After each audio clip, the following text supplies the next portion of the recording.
Hey, speaking of doctors, death. We talked about death a little bit. Yeah. And we talk about cannibalism, of course. Oh, Just always. Obviously, every podcast should talk cannibalism and death row meals. What do you think happens when we die? And what do you want? Like, if you could decide what happens when you die, what would that be? What I would want to happen is heaven, of course. Like, or even just like another shot at things. Like, hey, I don't know that reincarnation in this world would be nice, but throw my soul into another world, like some kind of fantasy world, video gamey world or something, whatever. Yeah. That sounds fun. That would be swell. Heaven, of course, would be swell. What I think happens? Nothing. Black. Solid black. Yeah. Nothing. It's just over.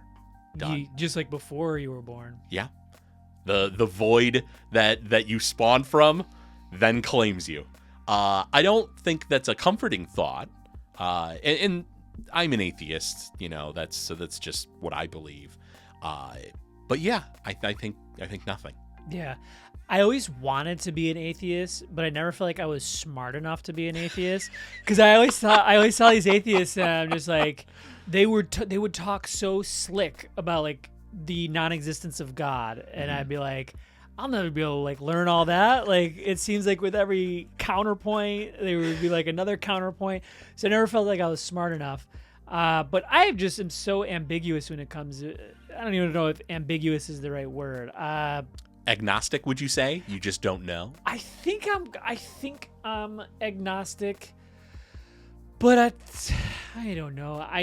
Here's what I find, because in sobriety it's a lot about finding a higher power, any power that's greater than yourself. So that's what I do in sobriety is about 12 steps, and I found that like just at least pretending. And higher power, that's where it gets misconstrued. That's when it gets thrown in with like religion. Like, it's got to be this like specific thing. The 12 steps is just like you choose your own conception. So I've talked to people who are like, yeah, nature good enough for me. Yeah. It's greater than myself. I had nothing to do with that tree growing over there. I had nothing to do with this lake, So I like that. And then like just some people use the fellowship of AA as a whole.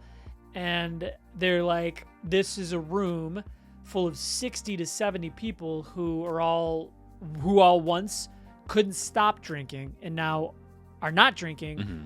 That's much greater than myself. I use that. So like, yeah. But all that being said, I find that like when I do like at least pretend that like I'm not the end all be all, and that when I like pretend that there's something else, what that is, I'll never be able to like draw it on a page or define it.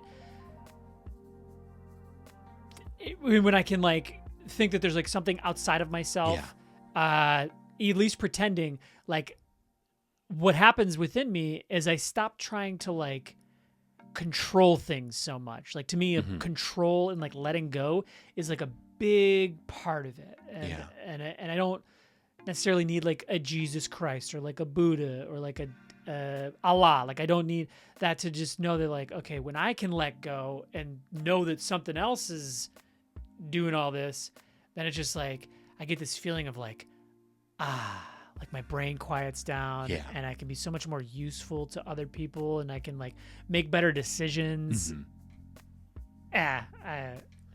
What happens after we die, I don't know. You don't know? I have no idea. Just there's not anything so what would you hope? What I hope is something similar to what we're taught as children that heaven is like. I wouldn't want to relive life necessarily. There's some appeal to that, but I like the idea of just like a different dimension where the constraints of time and space don't have such an impact on everything, and the concept of me versus the other aren't as prevalent. Like it's kind of more of like a symbiotic. There are different entities, but there's not as much boundary. There's not as much separation between us and them. And, if I could, be reborn, like, is not, if I could like casually smoke pot in the afterlife, that'd be fucking cool. Rather than like, smoking pot and having to like take over my entire goddamn life, or like drink a beer without like, finishing a whole case. That would be sweet. I would like to know what that's like. But yeah, I would think that.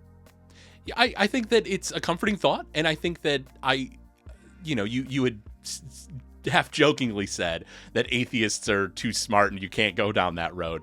But I don't think you need to worry about, like, I think that a lot of atheists, and maybe even just people with strong beliefs in general, get it in their heads that they need to defend their point.